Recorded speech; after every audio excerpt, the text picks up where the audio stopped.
പാലക്കാട് വാളയാറിലെ ആൾക്കൂട്ട ആക്രമണത്തിന്റെ remand report പുറത്തു വന്നിരിക്കുകയാണ്. രാംനാരായൺ ഭയ്യ എന്ന ഛത്തീസ്ഗഡിലെ യുവാവിനെ അതിക്രൂരമായ രീതിയിലാണ് ആൾക്കൂട്ടം ആക്രമിച്ചത്. വടികൊണ്ട് തലയ്ക്കും മുതുകിലും അതിക്രൂരമായ അടിയേറ്റു ഇയാൾക്ക്. അങ്ങനെയാണ് മരണകാരണം സംഭവിച്ചതെന്ന് റിമാൻഡ് റിപ്പോർട്ടിൽ പറയുന്നു. അരുൺ ആലത്തൂർ വിവരങ്ങളുമായി ചേരുകയാണ്. അരുൺ, ഈ ആൾക്കൂട്ട ആക്രമണം ഇതിപ്പോൾ കേരളത്തിൽ ആദ്യത്തെ സംഭവമല്ല. അടുത്ത കാലത്ത് മലപ്പുറത്ത് ബീഹാറിൽ നിന്നുള്ള ഒരു ദളിത് പിന്നോക്ക വിഭാഗത്തിൽപ്പെടുന്ന ചെറുപ്പക്കാരനെ ആൾക്കൂട്ടം തല്ലിക്കൊന്നിരുന്നു. അതിന് പിന്നാലെയാണ് ഇപ്പോൾ പാലക്കാട് ഇങ്ങനൊരു സംഭവം ഉണ്ടാകുന്നത്. ഈ റിമാൻഡ് റിപ്പോർട്ടിൽ പറയുന്ന കാര്യങ്ങൾ എന്തൊക്കെയാണ്?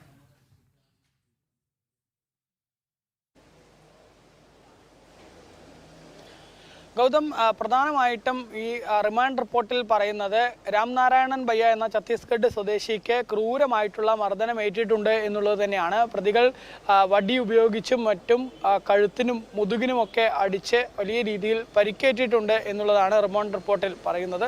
ഏതായാലും ഈ രാംനാരായൺ ഭയ്യയും ഛത്തീസ്ഗഡിൽ നിന്നുള്ള ഒരു പിന്നോക്ക ദളിത് വിഭാഗത്തിൽ നിന്നുള്ള വ്യക്തി തന്നെയാണ് എന്നുള്ള വിവരവും ലഭിക്കുന്നുണ്ട്. ഏതായാലും വലിയ രീതിയിൽ ഇയാൾക്ക് പരിക്കേറ്റിട്ടാണ് ശരീരത്തിൽ നിന്നും രക്തം വാർന്ന് മരിക്കുന്ന തരത്തിലേക്ക് കാര്യങ്ങൾ പോയത് എന്നുള്ളതാണ് മനസ്സിലാക്കാൻ സാധിക്കുന്നത്. ഏതായാലും വാളയാറിലെ അട്ടപ്പള്ളത്ത് വെച്ചാണ് ഒരു സംഘം ആളുകൾ ഈ രാംനാരായൺ ഭയ്യയെ ഇത്തരത്തിൽ ആക്രമിച്ചത്. രാംനാരായൺ ഭയ്യ ജോലി തേടിയാണ് കേരളത്തിലേക്ക് എത്തുന്നത്. പക്ഷേ ഇയാൾക്ക് ചെറിയ മാനസികാസ്വസ്ഥയും മറ്റും ഉണ്ടായിരുന്നു. ഭാര്യ മക്കളൊക്കെ ഉണ്ടായിരുന്നെങ്കിൽ അവർ പിന്നീട് ഉപേക്ഷിച്ച് പോകുന്ന ഒരു സ്ഥിതിയായിരുന്നു.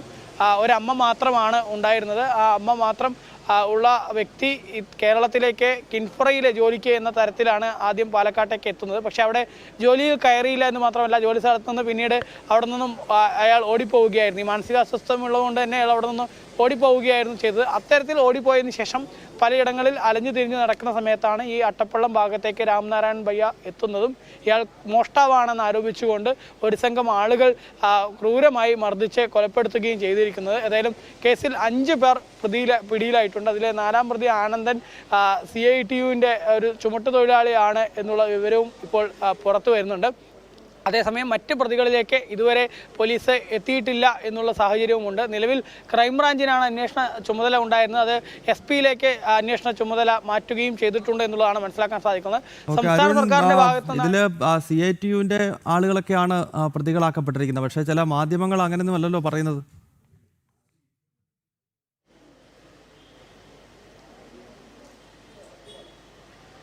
തീർച്ചയായിട്ടും ഇത് ഒരു രാഷ്ട്രീയത്തിലുപരി മലയാളികൾ വലിയ പ്രബുദ്ധരാണെന്നൊക്കെ പറയുമ്പോഴും ഇത്തരത്തിൽ ആൾക്കൂട്ട കൊലപാതകങ്ങൾ തുടർച്ചയായി കേരളത്തിൽ അരങ്ങേറുന്നു എന്നുള്ളതാണ് ഇതിൽ പ്രധാനമായിട്ടും അഡ്രസ്സ് ചെയ്യേണ്ട വിഷയം. പക്ഷേ ചില കോണുകളിൽ നിന്ന് ഇതിനെ രാഷ്ട്രീയവൽക്കരിച്ചുകൊണ്ട് തെറ്റായ രീതിയിൽ കാര്യങ്ങൾ എത്തിക്കാനുള്ള ശ്രമങ്ങൾ നടക്കുന്നുണ്ട് എന്നുള്ളതാണ്.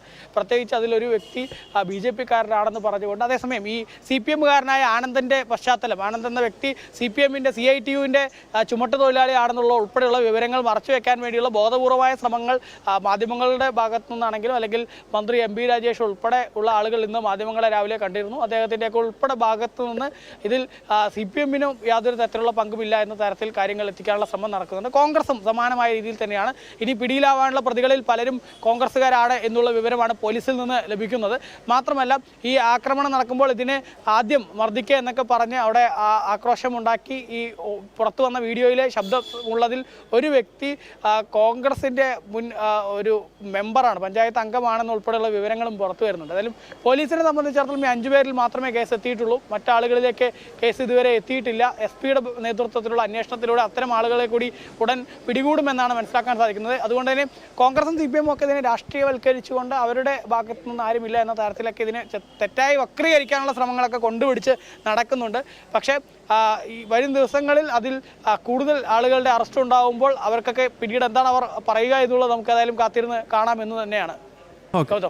ഓക്കെ അരുൺ, എന്തായാലും അതുതന്നെയാണ്. ഇതിപ്പോൾ ആൾക്കൂട്ടാക്രമണം ആദ്യത്തെ സംഭവമല്ല. മലപ്പുറം ജില്ലയിൽ രാജേഷ് മാഞ്ചി എന്ന ഒരു ദളിത് പിന്നോക്ക വിഭാഗത്തിൽപ്പെടുന്ന യുവാവിനെ 36-കാരനെ ആൾക്കൂട്ടം തല്ലിക്കൊന്നിരുന്നു. പക്ഷേ അത് മലപ്പുറം ജില്ലയിലായതുകൊണ്ട് അന്നത് വാർത്താ പ്രാധാന്യം നേടിയില്ല. ആ രീതിയിലുള്ള ചിന്താഗതിയാണ് കേരളത്തിൽ ഒരു വിഭാഗം മാധ്യമങ്ങളും രാഷ്ട്രീയക്കാരും വെച്ച് പുലർത്തുന്നത്.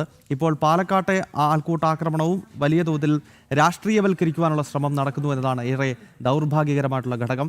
അരുൺ ആലത്തൂരാണ് ഈ വാർത്തയുടെ വിശദാംശങ്ങളുമായി ചേർന്ന് മറ്റു